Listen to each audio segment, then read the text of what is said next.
Hello नमस्कार साथियों, welcome to royal study. दोस्तों एसएससी जीडी कांस्टेबल 2024 के स्पेशल एग्जाम का नेक्स्ट एनालिसिस आपके लिए लेकर आ चुके हैं। आज 29 फरवरी 2024 को हम फर्स्ट शिफ्ट का एनालिसिस कवर करेंगे। इससे पहले हम आपको 20 तारीख से लेकर अब तक का पूरा एनालिसिस कवर करवा रहे हैं, हर दिन डेली बेसिस पर और शिफ्ट वाइज। तो आप सभी ने उन वीडियोज को नहीं देखा है तो गाइस उन वीडियोज को जरूर से देख लीजिएगा। काफी ज्यादा क्वेश्चन आपके रिपीट हो रहे हैं। कल वाली वीडियो में हमने आपको विद प्रूफ बताया था एक एक क्वेश्चन की कौन कौन सा क्वेश्चन रिपीट हुआ है।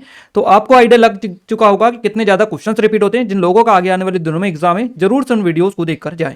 इस वीडियो की पीडीएफ के लिए एप्लीकेशन टेलीग्राम चैनल ग्रुप को ज्वाइन कर लीजिएगा। दोनों की लिंक आपको डिस्क्रिप्शन में मिल जाएगी। देखिए गाइस, आज हमें जो क्वेश्चंस भेजे ये हिमांशु चौरसिया जी जो कि सागर मध्य प्रदेश से हैं, भगत राम कुशवाहा जी जो कि दमोह मध्य प्रदेश से हैं, सुशांत सिंह जी लखनऊ से हैं, ये अंकित यादव जी जो कि इटावा से हैं और शक्ति कुमार जी जो कि पतलपुरा से हैं। तो इन सभी ने काफी अच्छे तरीके से हमें क्वेश्चंस भेजे, यहां तक कि इन्होंने एग्जैक्ट क्वेश्चंस बता दिए, 100% रियल क्वेश्चन जो आपके एग्जाम में पूछे गए हैं, है ना। तो इन्हीं की मदद से हम आपको पूरा पेपर का सॉल्यूशंस देने वाले हैं आज के इस वीडियो में। इस वीडियो को पूरा लास्ट तक देखिएगा और आगे आने वाले दिनों में अगर आपका भी एग्जाम है किसी भी दिन किसी भी शिफ्ट में, तो आप भी इसी तरह से सेम क्वेश्चन हमें भेज सकते हैं जो आपके एग्जाम में पूछे गए 100% रियल क्वेश्चन हो। आप इन नंबर पर व्हाट्सएप के माध्यम से टेलीग्राम पर भेज सकते हैं, क्लियर है, ताकि हम आपको 100% सटीक और एज इट इज जो चीजें हैं वो बता पाएं। इस वीडियो को लाइक और चैनल को सब्सक्राइब जरूर से कर दीजिएगा गाइस, क्योंकि आप सभी के लिए इतनी जरूरी वीडियोस और इतनी मेहनत करके वीडियोस हम आपके लिए लेकर आते हैं। आप सभी को बताइए कितना ज़्यादा मेहनत लगता है इसमें, और आपको सबसे पहले यानी कि उसको हम जल्दबाजी में भी देना रहता है ना, थोड़ी सी जल्दी में भी देना रहता है, क्योंकि आप सभी को फिर एग्जाम देने भी जाना रहता है। तो उस वजह से हम काफ़ी मेहनत करते हैं इस तरह की चीज़ों में। तो आप सभी से रिक्वेस्ट है कि इन वीडियोज़ को लाइक और शेयर अपने दोस्तों के साथ जरूर से किया करें, ताकि हम जो मेहनत करते हैं उसका कुछ हिस्सा में भी मिल पाए। खैर आगे बढ़ते हैं, जीके जीएस और करंट अफेयर से स्टार्ट करते हैं इस वीडियो को। हमारा जो पहला क्वेश्चन है आपके एग्जाम में पूछा गया आज का, आपकी स्क्रीन पर आ चुका है। फर्स्ट नंबर का क्वेश्चन है, आपको दिखाई दे रहा है 1992 में किस ओडिसी नृत्यांगना को पद्म विभूषण से सम्मानित किया गया। देखिए यहाँ पर इनको पद्म भूषण भी मिल चुका है और पद्म विभूषण भी इनको दिया जा चुका है। तो यहाँ पर जो बना है ये बना है 1992 वाला, तो 1992 में इनको दिया था पद्म भूषण, वही पूछा है ओडिसी नृत्यांगना ये है, इनका नाम है सोनल मानसिंह। कल भी इनसे क्वेश्चन बना था, कल ही हमने आपको इनके बारे में सारी डिटेल बता दी थी। अगर कल वाला वीडियो जिन लोगों ने देखा था और अच्छे से सारे पॉइंट याद किए थे, वो 100% गारंटी के साथ कह सकते हैं हम कि ये क्वेश्चन क्लिक करके आए होंगे, क्लियर है। तो 1992 में ओडिसी नृत्यांगना सोनल मानसिंह इनका नाम है, इनको पद्म भूषण से सम्मानित किया गया। भारतीय शास्त्रीय नृत्यांगना सोनल मानसिंह भरतनाट्यम और ओडिसी नृत्य शैली की गुरु हैं। तो यहाँ पर अगर आपसे क्वेश्चन बने कि सोनल मानसिंह का संबंध किससे है, तो आपका दोनों रहेगा, भरतनाट्यम और ओडिसी। अब ऑप्शन में आपको जो भी मिलेगा आपको उसके अकॉर्डिंग क्लिक करना है, बट ये दोनों से रिलेटेड है। एक साथ आपको दोनों नहीं मिलेगा, अगर दोनों मिलता भी है तो आपको थर्ड ऑप्शन जो मिलेगा वो मिलेगा उपरोक्त दोनों। इस तरह से आपको ऑप्शन मिलेंगे। देखिए 1962 में मुंबई में अपने अंगत्रैम के बाद जो सोनल मानसिंह है इन्होंने अपने नृत्य करियर की शुरुआत की थी, और 1977 में उन्होंने नई दिल्ली में centre for Indian classical dance यानी CICD इसको लॉन्च किया था, है ना। इसके अलावा उन्हें राज्यसभा सदस्य के रूप में सेवा करने के लिए भारत के राष्ट्रपति का नामांकन भी मिला है, और उन्हें पद्म भूषण 1992 में, 1987 में संगीत नाटक अकादमी पुरस्कार मिला, 2003 में भारत का दूसरा सर्वोच्च नागरिक पुरस्कार पद्म विभूषण सहित कई जो पुरस्कार है इनको मिले हैं, जिससे वहां बाला सरस्वती के बाद ऐसा सम्मान पाने वाली पहली भारतीय यानी कि भारत की दूसरी महिला नर्तकी बन गई है। बाला सरस्वती पहले नंबर पर है, जिनसे कल क्वेश्चन बना था, टी बाला सरस्वती, हमने आपको डिटेल में बताया था अभी इनके बारे में, तो याद रखिएगा आगे भी इनसे क्वेश्चन आपके बनेंगे। अगला क्वेश्चन है 2011 की जनगणना के अनुसार पूर्वोत्तर भारत में सबसे अधिक साक्षरता दर वाला राज्य कौन सा है, तो ये है मिजोरम। इसकी जो साक्षरता दर है ये है 91.33%, है ना। तो ध्यान रखिएगा 91.33% आपका करेक्ट आंसर हो जाएगा। और पूर्वोत्तर राज्य है यह, उत्तर पूर्व का, यह पूर्वोत्तर भारत का एक राज्य है जिसकी राजधानी आइजोल है, मिजोरम की। और 1986 में भारतीय संविधान के 53वें संशोधन के बाद 20 फरवरी 1987 को इसे राज्य का दर्जा मिला था। यह पूर्वोत्तर क्षेत्र के दक्षिणी सिरे पर स्थित है, जो पूर्व दक्षिण में म्यांमार, पश्चिम बंगाल, पश्चिम में बांग्लादेश, उत्तर पश्चिम में त्रिपुरा और उत्तर में असम और उत्तर पूर्व में मणिपुर से घिरा हुआ है, क्लियर है। तो याद रखिएगा 2011 की जनगणना के अनुसार 2011 में मिजोरम की साक्षरता दर 91.33% थी, जो राष्ट्रीय औसत 74.04 जो प्रतिशत है राष्ट्रीय यानी कि भारत की जो साक्षरता दर है इससे कहीं ज़्यादा अधिक है। तो ध्यान रखिएगा इस तरह के क्वेश्चंस आपके एग्जाम में लगातार बन रहे हैं, और हम आपको एग्जाम से पहले ही सारे क्वेश्चंस ऑलरेडी कवर करवा देते हैं। जैसे कि अगर आप एनालिसिस देखते तो आपको बताइए सारे क्वेश्चंस हमने जो कवर आपको करवा रखे एनालिसिस वीडियो में वहीं से आपके उठकर आ रहे हैं। अगला क्वेश्चन है, सिकंदर ने भारत पर किस वर्ष आक्रमण किया था, तो 326 ईसा पूर्व में आक्रमण किया था सिकंदर ने 326 ईसा पूर्व में भारत पर आक्रमण किया था। सिकंदर महान जो है मैसेडोन के प्राचीन यूनानी साम्राज्य का एक राजा था, बैसिलियस, है ना, और उसने फारसी साम्राज्य को उखाड़ फेंका। 326 ईसा पूर्व में सिकंदर ने भारत पर आक्रमण किया और सिंधु नदी को पार करने के बाद वहां तक्षशिला की ओर आगे बढ़ा, और हाइडस्पीच की लड़ाई 326 ईसा पूर्व में सिकंदर महान और पौरव साम्राज्य के राजा पोरस के बीच पंजाब क्षेत्र में झेलम जो नदी है इसके तट पर लड़ी गई थी। तो क्वेश्चन इस तरह से भी बनता है कि हाइड स्पीच का जो लड़ाई है या युद्ध है ये कब हुआ, तो ये 326 ईसा पूर्व में हुआ। किसके किसके बीच में हुआ? सिकंदर महान और पौरव साम्राज्य के राजा पोरस के बीच में ये हुआ। कहां पर हुआ? तो पंजाब में हुआ, ये झेलम नदी के तट पर। तो ये सारी डिटेल इसीलिए हम आपको बता रहे हैं ताकि आगे से आपका क्वेश्चन बने आप 100% उसको सटीक बिल्कुल क्लिक करके आए। अगला क्वेश्चन पूछा गया, जयदेव का गीत गोविंद किस नृत्य शैली से संबंधित है? सही जवाब ओडिसी नृत्य रहेगा। गीत गोविंद 12वीं शताब्दी में लिखी गई एक ऐसी काव्य रचना है जो हमें भगवान कृष्ण और राधा रानी के प्रेम के बारे में बताती है और इसमें कुल 12 अध्याय हैं। यह काव्य ओडिशा राज्य के भुवनेश्वर और पुरी शहर के मध्यवर्ती केंदु बिल्व या केंदुल शासक नाम से गांव में वास करने वाले ब्राह्मण जयदेव की कृति है। आज भी ओडिशा नृत्य के माध्यम से गीत गोविंद सर्वजनी प्रिय हो रहा है। अगला क्वेश्चन है, भारत की सीमा किस राज्य नहीं है? ऑप्शन में आपको कई राज्य दिए रखे थे, स्टेट दे रखे थे अलग अलग। जो अगर कंट्रीज की बात करें देश, तो इसमें जापान भी आपको एक दे रखा था। जापान करेक्ट आंसर हो जाएगा क्योंकि जापान से सीमा नहीं लगती है। भारत जो है किन देशों के साथ में अपनी बाउंड्री या सीमा टच करता है? तो भारत जो है 7 देश, चीन, पाकिस्तान, भूटान, म्यांमार, अफगानिस्तान, नेपाल और बांग्लादेश, इनके साथ में सीमा साझा करता है। जापान के साथ में नहीं करता है, तो जापान करेक्ट आंसर रहेगा। भारत अपनी सबसे लंबी सीमा बांग्लादेश के साथ में साझा करता है, जिसके बाद चीन का स्थान आता है। और भारत की सबसे लंबी सीमा बांग्लादेश के साथ, जबकि सबसे छोटी जो सीमा है ये अफगानिस्तान के साथ में लगती है। तो ये क्वेश्चन ऑलरेडी आपके एग्जाम में पूछे जा चुके हैं, आप ध्यान रखिएगा। अगला क्वेश्चन है, निम्न में से किसे भारत रत्न मिला? कथन वाला क्वेश्चन आपको दे रखा था। कथन एक था लता मंगेशकर, दूसरा था भूपेन हजारिका। तो आपका जो कथन रहेगा, कथन इस तरह से फिर ऑप्शंस आपको मिले थे, कथन 1 सही है, कथन 2 सही है, कथन 1 और 2 दोनों सही है, कथन 1 और 2 दोनों गलत थे। इस तरह से आपको ऑप्शंस मिले थे। तो आपका जो तीसरे वाला होगा जिसमें आपको दे रखा होगा 1 व 2 दोनों सही है। फिर ऑप्शन में जो भी जिसमें भी आपको मिला हो 1 व 2 दोनों सही, ये वाला ऑप्शन आपको जिस ऑप्शंस में भी मिला हो ये आपका करेक्ट आंसर रहेगा, क्योंकि लता मंगेशकर और भूपेन हजारिका है ना, इन दोनों का नाम याद रखिएगा। भूपेन हजारिका, लता मंगेशकर, इन दोनों को भारत रत्न मिल चुका है। भूपेन हजारिका को वर्ष 2019 में भारत रत्न मिला। एक पार्श्व गायक, गीतकार, संगीतकार, कवि और फिल्म निर्माता ये थे जिन्हें व्यापक रूप से सुधाकांत के नाम से जाना जाता था। लता मंगेशकर की बात करें तो भारत रत्न इनको 2001 में दिया गया। कला के क्षेत्र में ये दूसरी महिला है जिनको ये सम्मान मिला है। और मंगेशकर जो है, लता मंगेशकर एक पार्श्व गायक थी जिन्हें भारत कोकिला के नाम से जाना जाता है। अगला क्वेश्चन है, शतरंज में सेटलमेंट को क्या कहा जाता है? शतरंज के खेल में सेटलमेंट को जिच कहा जाता है। जिच याद रखिएगा। खेल स्वतः ड्रा हो जाएगा यदि जिस खिलाड़ी की चाल चलनी है उस पर ना तो सह हो ना ही उसके पास चलने की कोई वैध चाल हो, तो खेल जो होता है स्वतः ही ड्रॉ हो जाता है। और ऐसी जो स्थिति होती है इसी को सेटलमेंट बोला जाता है, यानी कि जिच बोला जाता है इस स्थिति को। ऐसी स्थिति का उदाहरण दाहिनी ओर दिए गए चित्र में दिखाया गया है। तो यहाँ पर कोई चित्र नहीं है, हम डाला था, यहाँ पर आया नहीं है, तो उसकी वजह से माफी चाहेंगे यहाँ पर, क्योंकि ये जो चित्र है इसको इंसर्ट करने में, पीडीएफ बनाने में ये दिक्कत हुई, एरर आ रहा था, तो उसको हमने फिर हटा दिया। आइए नेक्स्ट बात करते हैं। यदि आप विदेश में माल बेच रहे हैं तो क्या कहा जाएगा? तो निर्यात इसको कहा जाएगा। यदि आप विदेश में माल बेच रहे हैं तो इसे निर्यात बोला जाएगा इस तरह से। और निर्यात जो विदेश में माल बेचता है उसको क्या बोला जाता है? वहाँ व्यक्ति जो विदेश में माल बेचता है उसको निर्यातक बोला जाता है। और यदि कोई विदेश में माल बेच रहे हैं तो उसको निर्यात करना होता है। आयात यानी वहाँ से मंगाना, और निर्यात यानी वहाँ पर भेजना विदेश में, विदेश से अपने देश में लाना, उसको आयात बोला जाता है। तो आई थिंक ये चीज़ें तो आपको ऑलरेडी पता ही होगी। अंतर्राष्ट्रीय व्यापार में निर्यात एक देश में उत्पादित वस्तु जिसे दूसरे देश में बेचा जाता है या एक देश में किसी अन्य देश के नागरिक या निवासी के लिए प्रदान की गई सेवा होती है। ऐसे सामान का विक्रेता या सेवा प्रदाता एक निर्यातक और विदेशी क्रेता एक आयातक होता है। अगला क्वेश्चन पूछा गया, ओडिसी कहाँ का लोक नृत्य है? तो ये ओडिशा का है। ओडिसी ओडिशा का एक लोक नृत्य रूप है और यह एक मधुर नृत्य है जो मधुर गीतों द्वारा समर्थित है और मुद्रा तथा अभिव्यक्तियों के संदर्भ में भरतनाट्यम के समान ये बेसिकली माना जाता है। उदयगिरी और खंडगिरी की जो गुफाएं हैं ये ओडिशा का पहला उदाहरण प्रदान करती है। तो क्वेश्चन आपसे बन सकता है कि ओडिसी जो नृत्य है इसका सबसे पहला प्रमाण कौन सी गुफा जो है ये प्रदान करती है? तो याद रखिएगा उदयगिरी और खंडगिरी। ये क्वेश्चन ऑलरेडी आपके एग्जाम में एसएससी द्वारा पूछा जा चुका है कई मल्टीपल टाइम्स, तो आगे भी ध्यान रखिएगा, क्वेश्चन आपका बनेगा।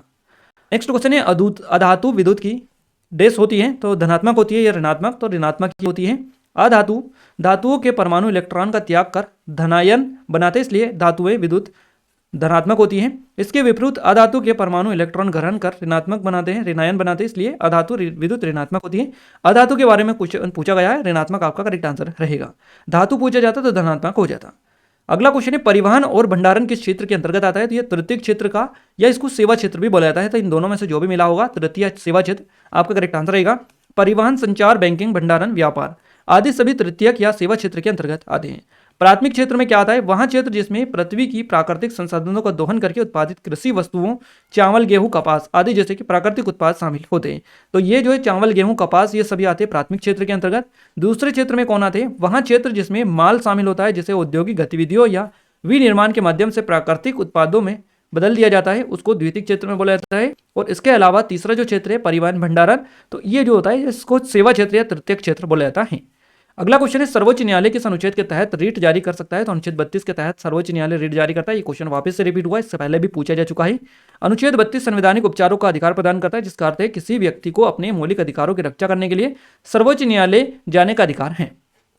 और जबकि सर्वोच्च न्यायालय में अनुच्छेद 32 के तहत रिट जारी करने की शक्ति है और अनुच्छेद 226 के तहत उच्च न्यायालय को भी समान अधिकार दिया गया है। तो अगर आपसे पूछा जाए आगे आने वाले दिनों में कि उच्च न्यायालय किस अनुच्छेद के तहत रिट जारी करने का अधिकार होता है उच्च न्यायालय को, तो 226 आर्टिकल के तहत होता है उच्च न्यायालय को। सर्वोच्च न्यायालय के पास में अनुच्छेद 32 के तहत यह अधिकार होता है। तो दोनों आप याद रखिएगा, दोनों का अलग अलग आर्टिकल होगा। अगला क्वेश्चन पूछा गया, ये क्वेश्चन आपका कल ही पूछा गया था और वापस से रिपीट हो चुका है, सेम टू सेम क्वेश्चन आपके एग्जाम में। वायुसेना के उप प्रमुख कौन है? सही जवाब हो जाएगा एयर मार्शल अमरप्रीत सिंह का नाम है। तो air marshal Amarpreet Singh PVSS ये भारतीय वायुसेना के एक अधिकारी हैं और वहां वायुसेना के 47वें उप प्रमुख के रूप में कार्यरत हैं, यानी कि बने हैं। उन्होंने 1 फरवरी 2023 को एयर मार्शल संदीप सिंह के स्थान पर पदभार ग्रहण किया है। अगला क्वेश्चन पूछा गया, अनुच्छेद 19(1)(b) से ये किससे संबंधित है? तो सभी नागरिकों को बिना हथियार के शांतिपूर्ण रूप से एकत्रित होने का मौलिक अधिकार है प्रदान है, ये कहता है अनुच्छेद 19(1)(b). भारतीय संविधान का अनुच्छेद 19(1)(a) की बात करें तो ये किसके बारे में है? तो सभी नागरिकों को भाषण और अभिव्यक्ति की स्वतंत्रता का अधिकार प्रदान करता है अनुच्छेद 19(1)(a। और अनुच्छेद 19(1)(b) जो कहता है, ये कहता है सभी नागरिकों को बिना हथियार के शांतिपूर्ण रूप से एकत्रित होने का मौलिक अधिकार प्रदान है। तो याद रखिएगा। और इसी प्रकार विरोध के अधिकार को संविधान के तहत मौलिक अधिकार के रूप में मान्यता प्राप्त है। अगला जो क्वेश्चन है ये इस तरह से है कि कौन इलेक्ट्रॉन ग्रहण करता है? तो अधातुएं ये जो है इलेक्ट्रॉन ग्रहण करता है। सभी अधातुओं को लुईस अम्ल भी कहा जाता है क्योंकि उनमें इलेक्ट्रॉन ग्रहण करने की प्रवृत्ति होती है। गैर अधातु यानी कि धातु ऑक्साइड का एक लुईस एसिड के रूप में कार्य करता है और संबंधित ऑक्साइड आयनों लुईस बेस के साथ प्रतिक्रिया करके ऑक्सीनियन बनाता है। अब गाइस देखिए नेक्स्ट क्वेश्चन जो बना है ये बना है फिक्की से। फिक्की पूछा गया, फिक्की की स्थापना कब हुई थी? 1927 में हुई थी। फिक्की का फुल फॉर्म क्या है? Federation of Indian chamber of commerce and industries, यानी कि भारतीय वाणिज्य एवं उद्योग महासंघ, जिसको हम फिक्की बोलते हैं। इसकी जो स्थापना हुई है 1927 में हुई है, 1927 को। इसका जो मुख्यालय है भारत के नई दिल्ली में, और फिक्की भारत का सबसे बड़ा, सबसे पुराना और सर्वोच्च व्यावसायिक संगठन माना जाता है। अगला क्वेश्चन पूछा गया, किस पूर्व प्रधानमंत्री को ब्रिटेन में लाइफ टाइम अचीवमेंट सम्मान से सम्मानित किया गया? इनका नाम है मनमोहन सिंह। ये भारत के पूर्व प्रधानमंत्री डॉक्टर मनमोहन सिंह, इनको ब्रिटेन में क्लियर ध्यान रखिएगा लाइफ टाइम अचीवमेंट से सम्मानित किया गया है, पुरस्कार से। तो पूर्व प्रधानमंत्री डॉक्टर मनमोहन सिंह को आर्थिक और राजनीतिक जीवन में उनके योगदान के लिए लंदन में इंडिया यूके अचीवर्स ऑनर्स द्वारा लाइफ टाइम अचीवमेंट सम्मान से सम्मानित किया गया है। अगला क्वेश्चन पूछा है, हरमनप्रीत कौर किस खेल से संबंधित है? तो क्रिकेट हो जाएगा। इसी तरह से हमें 2 क्वेश्चंस मिले, हरमनप्रीत कौर और नवजोत कौर। अब यहाँ पर या तो जो जिन्होंने बताया वो कंफ्यूज हो गए कि क्या नाम था एक्चुअल में, तो इसलिए यहाँ पर हमने दोनों डाल दिए ताकि जो भी आपका बना हो या तो हरमनप्रीत से बना होगा या फिर नवजोत कौर से बना होगा। तो हरमनप्रीत अगर पूछा गया तो इनका संबंध क्रिकेट से है, नवजोत कौर पूछा गया तो इनका संबंध हॉकी से है। ध्यान रखिएगा, नवजोत कौर ने भारतीय महिला हॉकी टीम की ओर से खेलते हुए साल 2016 और 2021 में ओलंपिक में बेहतरीन प्रदर्शन किया था। इसके अलावा हरमनप्रीत की बात करें तो हरमनप्रीत कौर 51 गेंदों में 103 रन बनाकर T20 अंतर्राष्ट्रीय क्रिकेट में शतक लगाने वाली पहली भारतीय महिला क्रिकेटर हैं। तो इन दोनों के नाम कई सारे रिकॉर्ड है, आप देखिएगा। अगला क्वेश्चन पूछा गया है, चवत ई बाजार किस राज्य ने शुरू किया? तो ये गोवा राज्य के द्वारा शुरू किया गया चवत ई बाजार। गोवा के मुख्यमंत्री प्रमोद सावंत ने गोवा चवत ई बाजार की शुरुआत की और स्विगी ने गोवा सरकार के साथ एक MOU एग्रीमेंट साइन किया है। ध्यान रखिएगा, एक एग्रीमेंट साइन किया है स्विगी मिनीस पर कवत ई बाजार लॉन्च करने के लिए एग्रीमेंट किया था स्विगी ने गोवा सरकार के साथ में। अगला क्वेश्चन पूछा गया है, भारत में ओसु अरी पर्व किस स्थान पर मनाया जाता है? तो भारत में ओसु अरी जो पर्व मनाया जाता है ये निकोबार में मनाया जाता है। ध्यान रखिएगा, अंडमान और निकोबार द्वीप समूह का निकोबार नृत्य एक मंत्रमुग्ध करने वाला आदिवासी परिप्रत नृत्य है और यहाँ ज्यादातर ओसु अरी समारोह या सुअर महोत्सव के दौरान या कार निकोबार द्वीप पर घरों के आसपास आयोजित किया जाता है। यह नृत्य घर के मृतक मुखिया को समर्पित किया जाता है। इसका नाम ही ओसु अरी है, ध्यान रखिएगा। अगला जो क्वेश्चन है ये है, अब देखिए गाइस यहाँ पर 20 क्वेश्चंस आपके हो चुके हैं। हम रीजनिंग के क्वेश्चंस और आपको कवर करवा दे, जैसे कि ये आपका रीजनिंग में पूछा गया। इसके अलावा इन्हीं में से कोई एक और आपका रीजनिंग में बना था, हमें एग्जैक्ट वो उन्होंने बताया नहीं कि कौन सा बना था। तो वो बता नहीं पाए, उसकी वजह से यहाँ पर 21 हो चुके हैं क्वेश्चंस। तो ये एक हमारा जो क्वेश्चन है नीचे आ चुका है। हो सकता है इसमें बीच में कोई सा रीजनिंग का आपका होगा, तो आप देख के जाइए, क्योंकि जीके का क्वेश्चन से हो सकता है आगे से आपका जीके में डाल दिया जाए वो क्वेश्चन, तो इसलिए रीजनिंग छोड़िएगा, क्योंकि रीजनिंग में भी जीके के क्वेश्चन कई बार आपके आ जाते हैं, तो आपको उनका आंसर पता होना चाहिए कुल मिलाकर, इसीलिए हमने यहाँ पर डाला है। प्रेस की स्वतंत्रता भारतीय संविधान के किस अनुच्छेद में है? अब गाइस देखिए, अनुच्छेद 19(1)(a) से संबंध है इसका। प्रेस की जो स्वतंत्रता है ये भारतीय संविधान के अनुच्छेद 19(1)(a) में आती है। इससे पहले हम आपको 19(1)(b) कवर करवा चुके हैं, तो वो हमें बताया था कि वो भी पूछा है और ये भी पूछा है, इसलिए हमने डाल दिया है। तो प्रेस की स्वतंत्रता भारतीय संविधान के अनुच्छेद 19(1)(a) के तहत निहित है, जो तृतीय भाग मौलिक अधिकार के तहत भाषण और अभिव्यक्ति की स्वतंत्रता प्रदान करता है। तो याद रखिएगा। और ये जो रीजनिंग में पूछा गया था क्वेश्चन अजंता की गुफा से, एक ने बताया अजंता की गुफा, दूसरे ने बताया एलोरा की गुफा, तो हो सकता है दोनों आपका बना हो रीजनिंग में। अजंता की गुफाएं कौन से राज्य में है? कुछ इस तरीके से आपका जो भी रीजनिंग में बनाया हो, बट हमने जीके का बनाकर इसको डाल दिया यहाँ पर, ताकि आपको एग्जैक्ट जो आंसर है इसका याद रहे, आगे से पूछा जाए तो सटीकता के साथ में आप जवाब दे पाए। अजंता की गुफाएं, एलोरा की गुफाएं, ये दोनों महाराष्ट्र में है। एलोरा या एल्लोरा इसको बोला जाता है, मूल नाम वेरलूर है इसका। एक पुरातात्विक स्थल है जो भारत में छत्रपति संभाजी नगर महाराष्ट्र से 30 किलोमीटर की दूरी पर स्थित है। इन्हें राष्ट्रकूट वंश के शासकों द्वारा बनवाया गया था, ध्यान रखिएगा। एलोरा की गुफा को अपनी स्मारक गुफाओं के लिए प्रसिद्ध एलोरा यूनेस्को द्वारा घोषित एक विश्व धरोहर स्थल भी है। तो ये सारे के सारे क्वेश्चन जो आपके एग्जाम में आज पूछे गए पूरे हमने कवर करवा दिए, विद आपको आंसर के साथ में पूरी 100% एक्यूरेट जो क्वेश्चन है वो कवर हमने करवाए, जो आपके द्वारा हमें सीधे सीधे भेजे गए हैं। तो आप सभी से रिक्वेस्ट है, ये लोगों का आगे एग्जाम है वो भी इसी तरह से क्वेश्चंस भेजें, ताकि हम आपको सटीक एनालिसिस दे पाए। गाइस हिंदी की बात करें तो हिंदी का पहला क्वेश्चन पुष्प का पर्यायवाची आपसे पूछा है। फूल, सुमन, कुसुम, मंजरी, प्रसून और पुष्प, ये सारे पुष्प के पर्यायवाची हैं। निर्विवाद का विलोम आपसे पूछा गया, तो विवाद होता है निर्विवाद का। नजरबंद करना मुहावरा का अर्थ क्या होता है? कैद करना। हिरासत में रखना, बंदी बनाकर रखना, नजरों पर जादू करना, ये सारे नजरबंद करना मुहावरे का अर्थ है। इनमें से जो भी मिला होगा आप देख लीजिएगा। परोक्ष का पर्यायवाची क्या होता है? तो अप्रत्यक्ष होता है, ओझल, तिरोहित, गुप्त, ये सारे परोक्ष के पर्यायवाची हैं। इसके अलावा नेक्स्ट क्वेश्चन बनाए फूल का पर्यायवाची, तो देखिए यहाँ पर ये डबल डल चुका है, फूल और पुष्प एक ही है ना। तो क्वेश्चन ये इन्होंने इसलिए फॉर्मेट अलग बताया, इसलिए ये हो सकता है ये हमसे जल्दबाजी में डल गया। तो पुष्प, कुसुम, प्रसून, याद रखिएगा फूल का पर्यायवाची होता है। ऋतु का शुद्ध रूप आपसे पूछा है, तो इस तरह से ये ऋतु लिखी जाती है। दूध का तत्सम आपसे पूछा है, तद्भव, तो दुग्ध होता है। सफेद कपड़े पर रिक्त स्थान लग गया, तो दाग लग गया, दाग आ जाएगा आपका। मखमली जूते मारने का अर्थ क्या होता है? मीठी बातों से लज्जित करना, मखमली जूते मारने का अर्थ है। बेशर्म का विलोम आपसे पूछा है, तो शर्म हो जाएगा। वातावरण से संबंधित एक गद्यांश आया था जिसमें आपके 5 क्वेश्चंस बने थे।